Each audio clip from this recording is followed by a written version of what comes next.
Très chers téléspectateurs de 14 TV Gabon, bonsoir. Soyez les bienvenus pour ce flash d'information du mardi 15 juillet 2025 dans le magistère universel. Le samedi 12 juillet 2025 dernier, en milieu de matinée, le Saint-Père a accueilli dans la cour du palais apostolique de Castel Gandolfo les participants au chapitre généraux de 8 instituts religieux réunis à Rome pour prier, discuter et réfléchir sur les questions relatives à la vie religieuse et sur ce que le Seigneur attend d'eux pour l'avenir.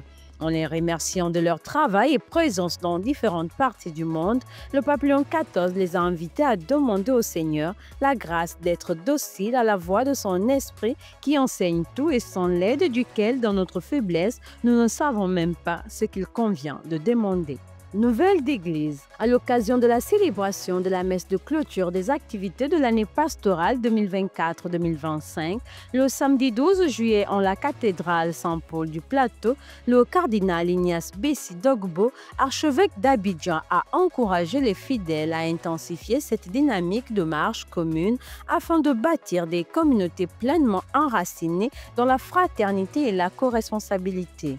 À moins de 3 mois des échéances électorales, le cardinal Bessi s'est inspiré des textes liturgiques qui évoquent la joie des noces afin d'inviter les fidèles à placer toute leur confiance en Jésus-Christ, l'époux, source de la véritable joie. Le cardinal Bessi a achevé son homélie en exhortant les fidèles à annoncer aux élections prochaines la joie de l'Évangile, faite de paix, de justice et de fraternité. Dans le magistère local, la communauté ecclésiale vivante de base, en abrégé CEVB Saint-Benoît de la paroisse Saint-Michel d'Nkembo, était dans la joie le vendredi 11 juillet 2025 dernier au cours de la célébration de leur fête patronale et du jubilé des 52 ans d'existence de cette communauté à la chapelle Saint-Benoît de Cocotier.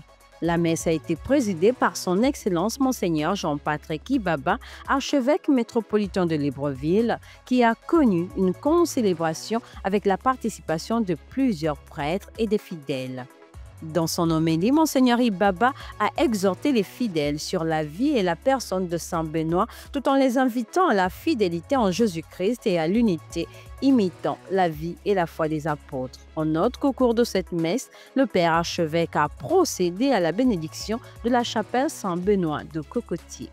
Église en marche. Dans le cadre de la clôture des activités de l'année pastorale 2024-2025, la coordination diocésaine des communautés ecclésiales vivantes de base, en abrégé CEVB, était à la paroisse Saint-Joseph de Lalala pour la messe d'action de grâce du fait du bon déroulement des activités de cette année, le dimanche 13 juillet 2025 dernier.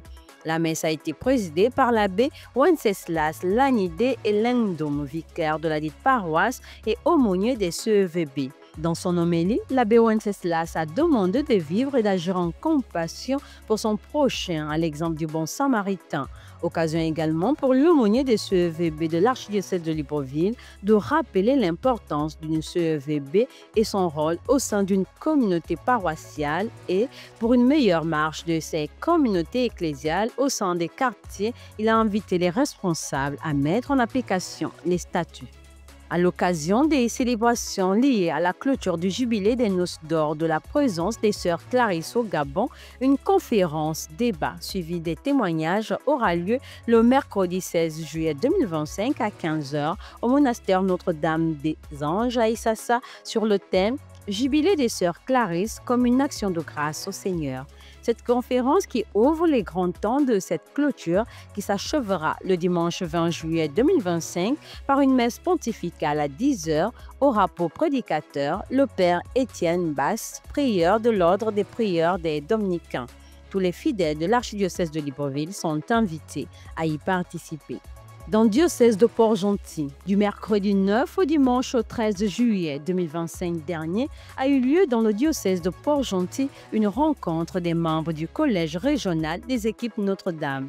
Après plusieurs enseignements autour du thème central, vous allez recevoir une force quand le Saint-Esprit viendra sur vous, vous serez alors des témoins. C'est son Excellence Monseigneur Eusebius Ogbonna Manao Chinekezi, évêque du diocèse de Port-Gentil, qui a présidé la messe de clôture en la cathédrale Saint-Louis de Port-Gentil. Dans son homélie, Monseigneur Ogbonna Manaou a invité les participants à aimer et à revenir au Seigneur avec amour afin de poursuivre la mission à laquelle Dieu nous appelle. On rappelle, les équipes Notre-Dame dans une paroisse et partant dans le diocèse aident les couples à approfondir leur vie spirituelle et à vivre leur mariage chrétien de manière plus épanouissante.